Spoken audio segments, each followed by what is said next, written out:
So it's been a while since I filmed one of these, but I just put my mic on. I completely filmed without a mic, completely forgot about it. But Happy New Year, Happy 2024. Welcome to my channel. If you're new here, my name is Ev, and on this channel we talk about all things knitting. I'm really happy to have you guys here with me because it is Knits and Babbles, and Knits and Babbles is a podcast type video that I started where I go over all the knits that I am working on, that I finished, and new yarn acquisitions. We do it once a month, and this is the last one of 2023. It's been a year of Knits and Babbles, which is exciting, and can't wait to see all the things that we will be knitting up in 2024. These videos keep getting better and better. I am kind of starting my what I knit in 2024 video right now. I am like making it, and I kind of needed to watch all of my previous Knits and Babbles because that's where I talk about all the knits that I finished. And honestly, going back to the older videos, I was such a frozen stick in front of the camera. I was very like, this is my knit. So I'm super happy that I'm a lot more comfortable in front of the camera, and I can't wait to share that video with you guys and kind of go over everything that we knit, and we knit a lot. So that'll be in next week's video, so please come back and stay tuned for that. But today it is all about the December knits, the last Knits and Babbles of 2023. Whew. Sounds so weird to say, but I'm super excited for 2024, and that number in my mind just sounds so much better, maybe because it's a round number, but it just sounds so much better than 2023. Let's get right into the Knits and Babbles. So the month of December was a pretty active one knitting-wise, but not really video and Instagram wise. I kind of took a little bit of a holiday break, went back to Montreal. I visited my sister in Buffalo, and I actually picked up some yarn that I'm really excited to show you guys. So stay tuned till the very end for that. The first knit that I want to talk to you guys about is actually my Moby sweater. Now, this wasn't the first knit that we finished in the month, but it is the one that I am wearing right now, and I absolutely love it. So this was knit up in Drops Charisma and Drops Kid Silk Mohair. There is actually a video all about it that I will put somewhere. That is the video that we recasted on the knit from start to end, because this knit is actually one that we started in 2022 of August. And I knit the body, but then I put it on hold. I just wasn't really feeling it. So that was about February of 2023. And then finally last August, I decided, you know what, it's time. It had been a while that I knit for myself a full-on sweater, like a winter sweater, and I really wanted to. And I thought, you know what, I have all this yarn. I have this beautiful pattern from PetiteKnit that I've been wanting in my closet for really long. It is time to recast on the sweater. And it took from August to December, middle of December, to knit it. My goal was to knit this as my holiday sweater for 2023 because every year I like to take on a challenging sweater and knit it get it done for Christmas. Last year it was the sweater number 15 by My Favorite Things Knitwear, and this year it was the Moby sweater. Who knows what it'll be next year. I have a bit of yarn left over from the Moby sweater. So this is the Drops Charisma that I was using. It is their light cream color. I don't remember the number or the name, but I got it from Wool Warehouse, and I got the Drops Kid Silk from Wool Warehouse as well. And the Charisma is actually a DK weight. Now the pattern calls for a DK weight, so it's a fingering weight and a mohair held together. But because I was already using a DK weight yarn from as my main, and then holding a mohair, that would actually bring me into an Aran or a worsted weight. And that is a much thicker yarn weight. So what I did is I went up a needle size. I went to a 7 instead, a US 7, which is 4.5 millimeters, instead of a US 6, which is about 4. And I decided to go down a size fabric wise. So I knit the extra small.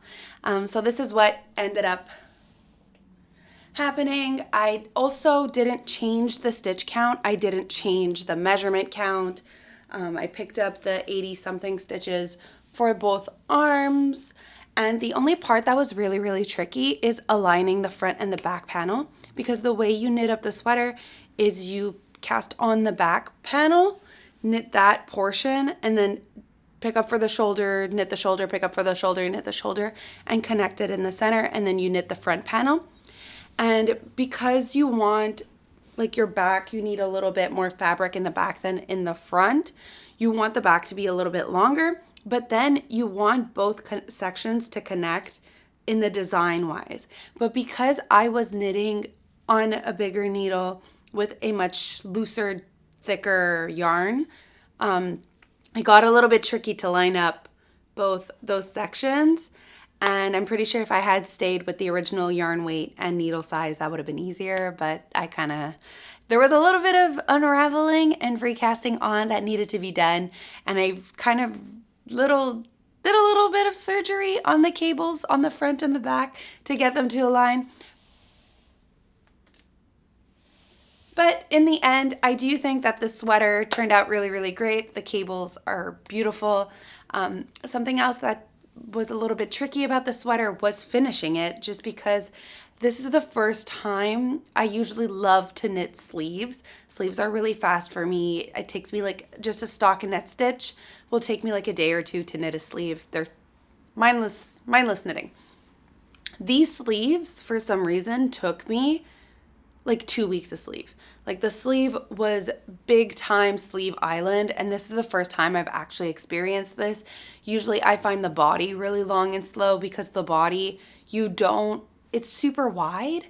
So when knitting in the round, you get like an inch in a sitting, maybe 2 inches in a sitting if you're lucky, but it just takes really, really long to see it grow because it's so wide compared to the sleeve. But for some weird reason, these sleeves, I don't know if it's the double seed stitch, but it took me so long. The sleeves were a pain. But they look really, really great. And before I blocked it, I was a little bit worried that I hadn't noticed when I first purchased this pattern, or noticed it when people were wearing it online, that this cable just like starts in the middle of your sleeve. I mean, I kind of understand, like, where's it supposed to go? So the cable on the front connects and like loops around the back, and it's like a seamless cable.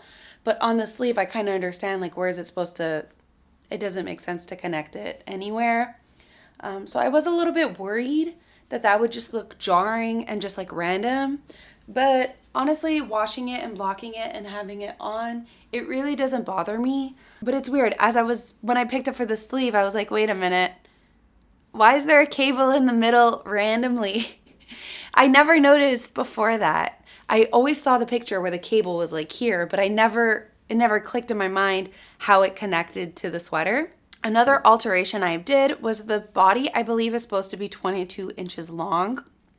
And based on past patterns, when I knit up the Marseille sweater, I made it 18 inches long, and it was like really, really long on me. Hopefully you can see that, but right now what I ended up doing for the body for this one is I knit 20 inches of the body and then did the 4-inch rib. So like on the sleeve, there's about a 4-inch rib. I then did it, I think it's like 3 1/4 or something like that. It's not exactly 4 inches, but then I did that. So I think I removed 2 inches from the body length because I'm pretty short. I'm like 5'2", so it kind of is like a really nice length on me. So I thought that if I just made it a little bit shorter, I didn't necessarily want a crop top. I tend to knit crop tops because I get lazy and I just say, you know what, that's it. I'll just have a crop top and I'll just wear it as is. So this one I really wanted a full length normal sweater. Of course, if you want to know more about the sweater, please check the video where we knit this from start to end and my whole washing, blocking, design, like knitting process. It'll be there. So the second sweater that we actually finished was the Novice Cardigan by PetiteKnit again. And this one was knit up in Knitting for Olive Mohair. This was 2 first times. The first time that I knit using Knitting for Olive, And then the first time that I knit a mohair only project at all. I typically do a mohair held with something else, but honestly, this is so soft. This is really, really soft, and the mohair actually, just 2 strands together, actually works up a thicker material than I thought it would. I thought it would be so much like lighter because mohair is a lace weight. I thought it would be really, really light, but no, it's like a nice, it's not thick, but it's like it's a nice dense material. So this was the Novice Cardigan, and funny enough, they're both my knits that I finished during the month of December were cream knits. Now, I wore this one a lot over my holiday break. I absolutely love it, and I love the buttons that I ended up going with. So you can see that they're like these little kind of pearl white cream buttons that are like kind of painted almost. It's kind of like a pearl, but more like a brushed pearl button. I don't know if you can, like, they're not just white. They kind of have a little bit of clearance to them. I knit the extra small in this as well, and honestly, I love it. If you guys want a really easy, simple pattern, I highly recommend the Novice Cardigan. There is also the chunky edition if you don't want to knit a mohair only knit. This pattern is super, super easy. I was actually a little bit intimidated to knit with 2 strands of mohair only, but this cardigan knit up beautifully. I don't know why I was intimidated by mohair. Because in the past, I'm pretty sure that the reason why I was intimidated to knit with mohair is in the past when I knit it and I'm holding it with something else and I need to unravel, mohair is a nightmare because it's a lot of little individual strands and they're fuzzy and they stick together and they kind of just like knot up. So it gets really hard to untangle and rip back if you make a mistake, and that was one of my main concerns. I was also worried that mohair was going to be frizzy and just not a texture that I would love a full garment in, but I absolutely love it. It is a little bit itchy, but as a layover piece, this feels really, really nice. It is a little bit like itchy on bare skin, so I'm not too sure that I would knit a bare, like use this without a layer underneath, just knit a mohair like t-shirt, for example. I'm pretty sure that I would always need a tank top underneath. By the way, this color is the Knitting for Olive Marzipan, and my hair is literally knit in the fabric. Oh no, can you see that? Where is it? It's right here. Oh, my hair is in the knit.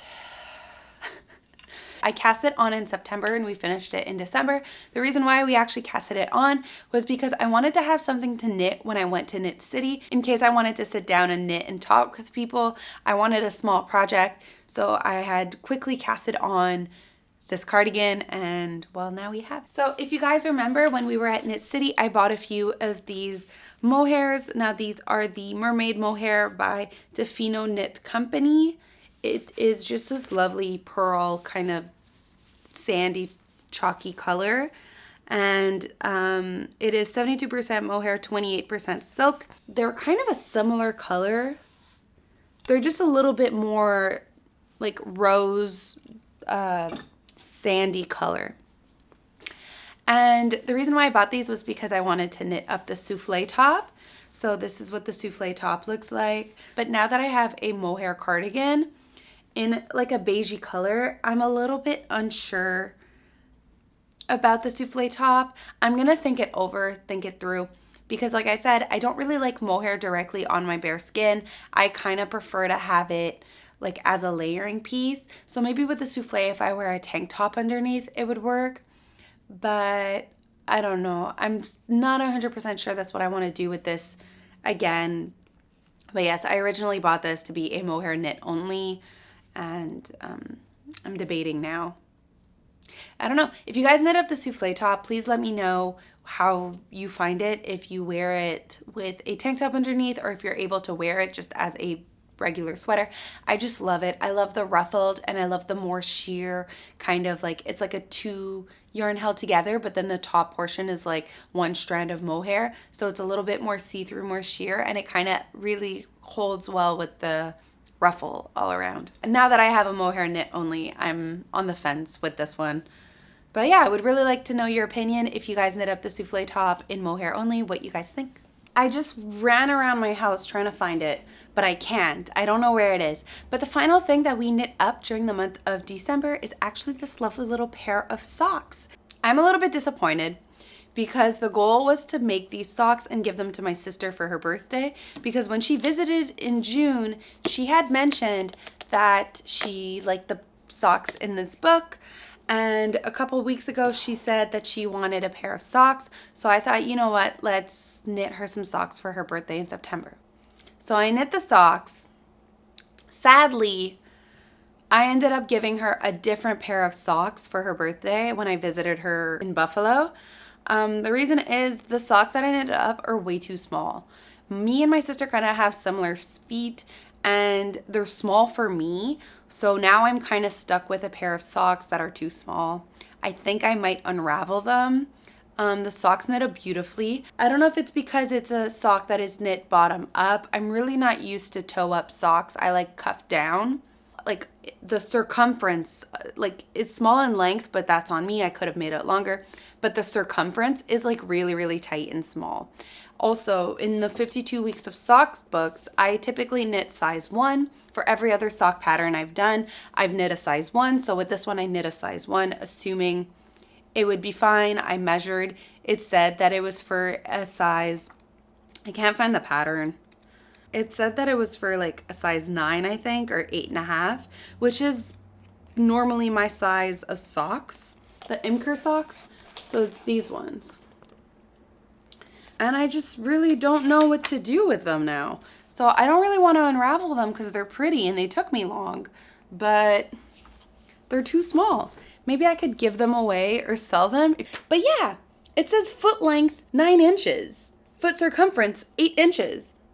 Like, I'm very confused as to what happened. So those were the socks. They are knit up in Emily C. Gillies. I think it's Sprig. That was the color. It's a yarn that I picked up. It's yarn that I picked up from Knit City last year, and it is a lovely sock yarn. It is a superwash wool with a nylon in it.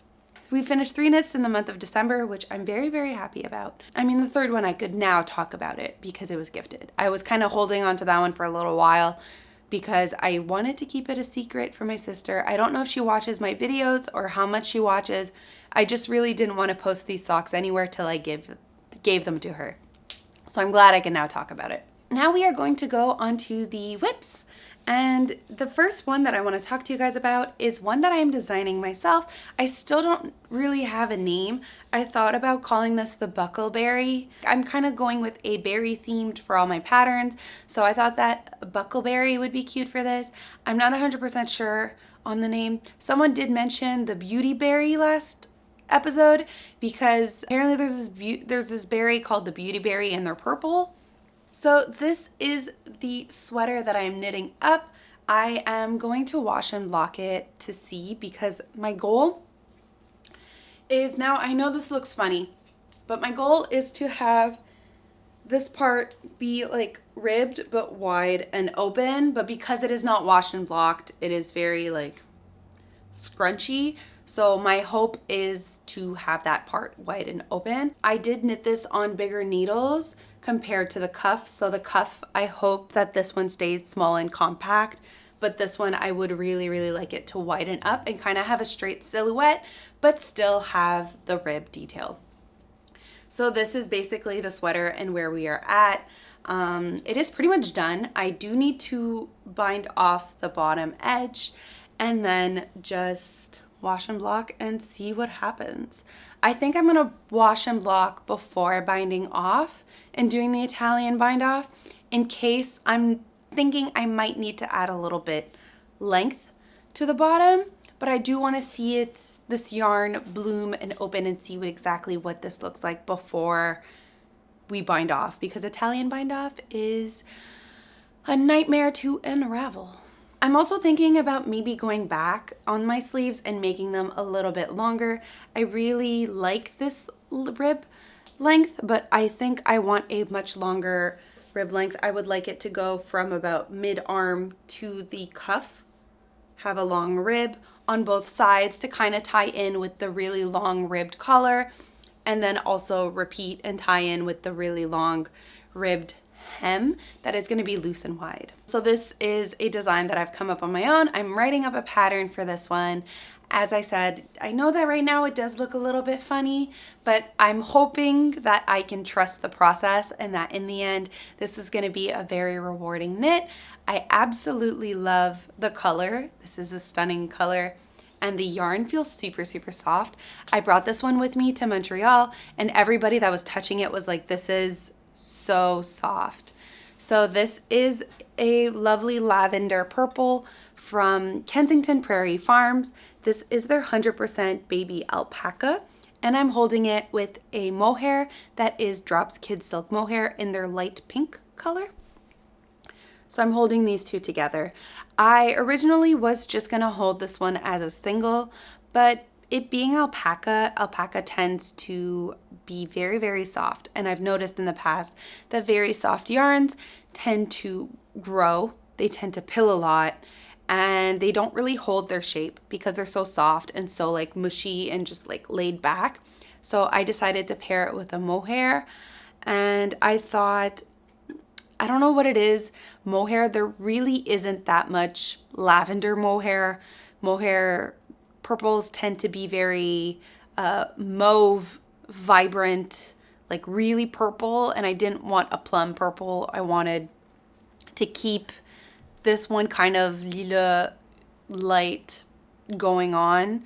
So I thought that a pink would work really, really well. It would kind of lighten it, give it a little halo. As you can see, there's like a little halo, give it a little bit of a fuzz. That is why I decided to pair these two together. And this, I'm so excited. This would be my first sweater design, so I'm very, very excited about it. The collar is knit on doing a tubular cast on to give it a really nice kind of like rounded edge. And the cable, now this is what inspired this whole sweater. I wanted a really thick collar turtleneck, but I wanted it to kind of, the rib to go into the shoulder, into the sleeve, and then back into the rib of the cuff. So there's like these three stripes going on here that lead back into the cuff. I don't know. I just really wanted like a rib all over, but like it connecting, and yeah, that's pretty much it. I really like lines. I like stripes. So some people are polka dot girls. I'm a stripe girl. So this is where we are at with our purple nameless sweater that I still need to figure out a name for. I am realizing that all the patterns that I'm currently working on right now are kind of my own designs, but just hear me out. The next pattern that I want to talk to you guys about is the leftover candy socks, and this is the third pair that I'm knitting for myself. And well, this one is for myself. And this is what I have so far. So this is a pattern that released last November. It is my very first official pattern. The link will be in the description. And it is this gorgeous sock that has a little twisted rib, half twisted rib, cuff at the top, a little twisted rib, repeat on the heel. That gives it like a, again, a seamless, kind of attaches it together. I am knitting it with this gorgeous sock yarn. So this is a yarn that I got from Vancouver Island when I visited. And this is what it is. Oops. And this is the yarn. It's really pretty and has little like specks and spats of like brown and black in it. It is called Vine. It is 90% merino wool, 10% viscose. It is machine washable from Halifax, Nova Scotia, and it is the Fleece Artist. And this color is called Vine Greenwich Dunes. I got this from Mad About Ewe. EWE. That's where I got this from. And then the blue is the Hobby. It's Hobby yarn that I bought in the past. I don't really buy from Hobby anymore. But when I first started knitting, I used to buy from there because they have these ridiculous sales all the time. But this is the Unicorn solid color. It is a 15% nylon, and then the rest is a super wash wool.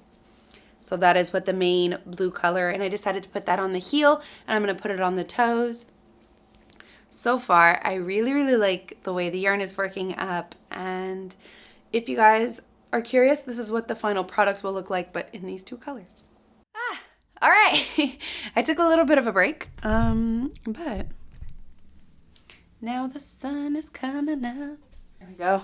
Does that fix that? Yes. All right, so let's continue with our current whips. So the next thing that I am currently knitting on, hopefully I can show you guys kind of, is this. Doesn't really look like much, but it is actually a cardigan. Again, this is a pattern that I'm kind of self-drafting myself, just a regular stockinette with raglan cardigan, and this is being knit up in some lovely Koigu yarn. The reason why I picked this one up from Knit City, it is this lovely gray yarn with some little splotches and splatters of very vibrant colors. So there's some pink, some blue, some orange, some green even. It's kind of like a mixed bag of rainbow, but a lot more leaning towards the blue and orange color palette. So as you can see here, it has a lot of vibrance and color splotches. I really, really like this one because it is a lot more retro and rustic looking, and each part really has a really unique color to it. I found one with a label. So yeah, so this is the Corriedale Gotland yarn by Koigu. It is 70% Corriedale, 30% Gotland, breed specific wool. It is 200 yards. The skein, so this is the logo, this is the little label. So I picked up about 5 of these, 200 yards each, 200 meters each. So that is about 1,000 meters. So I picked up 5 of these and I decided to cast on a very loose, I think it's gonna be a crop top, but a loose, boxy kind of raglan sweater. That is my goal for this, to have a very nice overlay piece. Simple, but I really like the gray and the splotches. I feel like it has a really unique color to it, and I honestly love it when yarns kind of have, like, I don't know if you can tell, but there's some really long strands of more woolly, darker fibers in here. It's kind of like a sheep. I don't know which one, if it's the Corriedale or the Gotland that has that, but it does have a much more sheepy, natural, dark hairs in it, and I really, really like that. So again, this is a pattern that I'm kind of self-drafting myself. I casted this on at my parents' place over the holidays just because I had a skein, and I don't know, I just wanted to cast on something, so I picked this up and we started knitting, and that is what happened. Buying the yarn, I kind of knew I wanted to do a cardigan, but I wasn't sure exactly what kind of jacket cardigan I was going to do. So yeah. By the way, just letting you know, this here is one skein. This is one skein of yarn. It always impresses me when one skein goes so far. Like, this is a lot. No? Isn't this? This feels like a lot of fabric for just one skein of yarn. The final thing that I want to talk to you guys about is actually, this is some lovely yarn that I picked up from Granville Island. And this is what the yarns looked like. If I'm right, they're both in the same colorway. So one's a mohair and one is a sock yarn.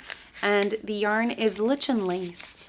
The yarn is lichen lace, and it is marsh lily. That is the colorway, which is a lovely green and pink and a little bit of blue. But I made sure to take the skeins that had basically just pink and green together. I kind of like it. It's kind of like a bubblegum swamp. I guess that's why it's called marsh, like a lily pad. It kind of has some little peachy pinks to it and some green, and I just love it. So this is a swatch that I knit up for this yarn. It is a half brioche stitch, but I wanted to test it out just to see what it would look like in a sort of brioche styled knit. I really, really like this. What I then decided to do is kind of cast on a mitten. So this is very rough, still kind of in the process of being knit up, but this is what I have so far. So it is a regular rib cuff, and then it goes into a brioche stitch knit. So this is the last and final project that I'm currently working on, and it is just being knit up as I go. I really don't have a pattern for this one. I'm going spur of the moment, how I feel. It has been hard to work up the increases here for the thumb for the gusset, but I think I got it to work. This is just like another mindless knitting that I'm kind of knitting on the side of all these projects. I'm basically focusing on the sweaters a lot more. I really thought that this yarn would work beautifully as a brioche, and then when I knit this up, I was like, you know what, mittens, this would work well. This would look lovely as some really warm, fluffy mittens. And just wearing it now like this, it's pretty warm on my hand. Hopefully by the end of winter, my goal is to have this done before the spring comes. Although right now this year has been really weird. It's nice and sunny. It is the month of January. I haven't seen snow, and I kind of realize I'm knitting mittens, but I don't even think I will see snow this year, which makes me a little bit sad, but it is what it is. It's a really weird year, a weird winter that doesn't feel like winter. So those are the knits that I am currently knitting on right now. Which brings us on to acquisitions. So I picked up quite a few things, and we are going to be splitting this between Montreal acquisition and Buffalo acquisitions. So over the holidays, I visited my sister on the 19th in Buffalo, and I Googled, and she lived close to, I forget the yarn shop name, it's something Ew. E-W-E, like Mad About You, but it's something like that. My sister, for my birthday, decided to give me a lovely gift. She knows that I like yarn, and yarn is very, there's so many options, so she thought it would be nice for my birthday to bring me to the shop and buy yarn for me. So the yarn that she ended up purchasing is these two lovely skeins. So this is my birthday gift. It is Urth Yarn's Spiral Grain Light Worsted Weight, 100% extra fine merino. Yardage is 135 yards for 124 meters, and they're 50-gram skeins. So these are mini skeins, but honestly, look how pretty. I'm not too sure what I want to do with these just yet, but look how pretty that is. I love it. I love the blue, I love the orange, and I'm obsessed. This yarn is really, really soft, and what I also like about it is on the label it says, each skein of yarn Urth Yarn sold plants a tree in Africa. So by buying these two skeins, we will have planted 2 trees in Africa. So these were the 2 skeins that I knew I had to get from that little shop because they were beautiful. They had so many different colorways, but the blue and orange, the contrast in these yarns is just too good to be true. So I can't wait to figure out what to do with this and knit something up. I was actually really intrigued in this sock yarn. So this is a Lana Grossa yarn, Milenweit Merino. It is hand dyed, and it is the color Jawoll. It is a limited edition color, and it is made in Italy, hand dyed in India, but I chose this because of this green.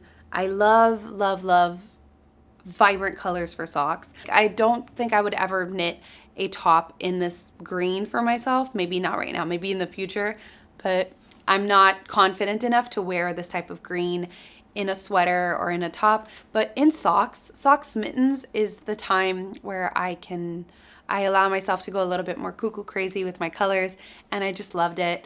I love the little white speckled, and I can't wait to see how this one knits up. I'm very, very intrigued to see if it's going to be stripes or if it's going to be more splattered random colors everywhere, or I genuinely don't know. They didn't have a sample swatch knit up, but honestly, look how pretty this is. This green is so vibrant, and my sister also really liked it, so we went with this green. They had a pink, a blue, and a few other colors, but this one really, really spoke to me. It is a fingering weight, and it is 80% virgin wool merino, 20% polyamide, and it is machine washable, which is also great. So I can knit the socks, put this in the washer and dryer. Those 2 yarns are not American yarns, but I wanted to get a yarn from Buffalo, a local yarn. So I ended up picking up this lovely red. Now this is Nature Spun fingering weight yarn, and it is spun and dyed by Brown Sheep Company. It is a American wool. It is dyed and spun in the States, and this is burnt sienna. So I picked up 3 of these beautiful kind of burnt brick red, and this color is super, super gorgeous. It runs 310 yards, 285 meters, the ball, and it is 100% US grown wool. So this is just pure wool. And look how bright and vibrant. I hope the camera picks that up. And it already has other yarn in it, little floofs and poofs. But because I was in Montreal, and when I used to live in Montreal, I wasn't a big knitter at the time. I only picked up knitting when I moved here to Vancouver because I was alone and had no friends and just had a lot of time to myself, and I just really delved into knitting, and going to Knit City pushed me even more to become a knitter. So I decided, you know what? Let's visit a yarn shop in Montreal. And of course, I had to go to Espace Tricot. Espace Tricot it's one of the more known yarn shops in Montreal. They used to have a podcast online. I'm not too sure if they still do it. But they do offer free patterns that are really, really stunning and beautiful. I haven't knit any of them yet, but I've seen others knit them. I think Knitting Traditions, Inga from Knitting Traditions, knit one of the sweaters recently, if I remember. So I highly recommend you guys go check them out. Their store was cute, beautiful. It smelled really nice in there. And the ladies were really, really helpful. And they have lovely selections of yarn. So first off, now, we do have this yarn in Vancouver, but I was stunned and amazed with this blue. This is the Lang Jawoll Superwash sock in Cobalt blue. These were like the bluest blue I've ever seen. The blue isn't normally this blue. This was like a specific lot blue, if that makes sense, because all the other blues they had was the exact same, but it was a more muted version. These two were the odd ones out, and they were the brightest ones. And I absolutely had to pick these. They just screamed my name. And I want to make some very simple socks, but just like pure blue socks. We do have Lang Jawoll here in Vancouver, but I've never seen this blue before, and I really, really wanted it. So I picked up 2 of these. And the other wool that I picked up from Espace Tricot is this lovely, I had never heard of Judy Long Alba. It is merino and alpaca luxury tweed blend.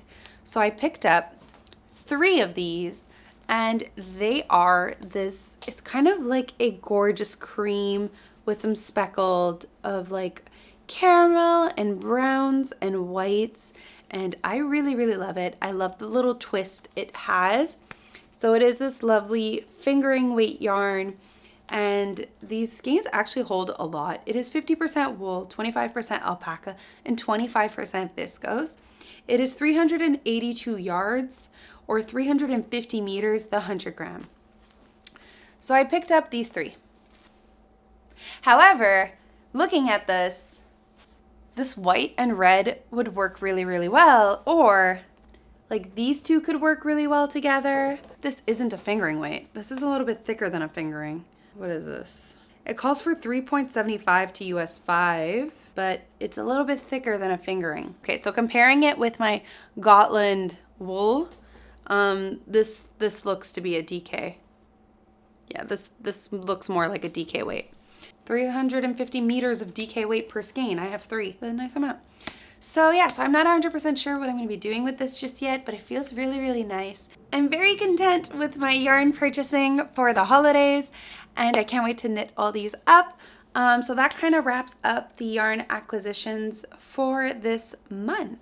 We actually won't be doing a stash busting portion in this video because I kind of want to tie that in with everything we knit up during the year to kind of recap exactly how much we knit during the year 2023. So that will be in that video next week. So this kind of wraps up everything we did during the month of December, which is a lot. We got 2 knits done, got a bunch of whips casted on, bought a lot of yarn, and I'm super excited because I actually went and tested out my very first spinning wheel. I went to Sweet Georgia Yarns. I'm gonna put a little bit of a video right here, but they did allow me to go to their shop and test out a spinning wheel, and the one I tested out was the Ashford E3, and this is what I spun. This is my very first time spinning on a spinning wheel, and it was purely just to test it out. I really didn't do anything fancy. This isn't even a mini skein. This is like a little clump of a skein just to see just to see if I could even use the spinning wheel. Just really just playing with it, getting different tensions, different speeds, seeing what the wheel can do. It was really just like a little mix match. They let me take this home. I had posted on a couple Reddit forums and on Ravelry, asking people their experience with spinning wheels, testing out, seeing which kind of spinning wheel I should get. A lot of people said to get the Dreaming Robots U6, but that one is no longer being made, and they won't have the 6.1 till May, I believe. And I personally kind of want a wooden one. So I am looking to invest into getting the Ashford E3. I had contacted many local yarn shops around here, many people that had the spinning wheel, if I could go and test out the spinning wheel, and Sweet Georgia Yarns was ever so kind and let me go to their shop. Now, it's crazy because I didn't know at the time when I was going there that they were actually moving. So they had just moved to their new location, and there were boxes everywhere and they were setting up. So the store wasn't even open, and they let me go and test out the spinning wheel, which is super kind. It is a lot of different tensions, different spinning speeds, just me really testing out the machine and having fun. So this really isn't like, there's some thick parts and then there's some really thin parts. Like, this really isn't a spin. I wasn't spinning to have fiber to knit. It was mainly more testing out the machine, how to set it up, how to pick up the yarn, how to pass it through. That was really, really fun, and I'm really glad I got to do that. So I'm thinking about purchasing it. It's a big purchase, but I would love to, for 2024, be able to spin and knit my own yarn. So that wraps up December 2023. That wraps up Knits and Babbles 2023. So thank you guys so much for joining me. If you guys have any recommendations for any patterns that I could use this yarn in, link it down below. If you guys have any opinions on spinning wheels, have a spinning wheel or an electric one. I really want an electric one. Let me know down below in the comment section. I read all the comments and I try to answer them every single time. Please remember to like, comment, and subscribe. And I hope you guys have a lovely, beautiful rest of your day. And I will see you all next week as we do everything we knit in 2023. Bye!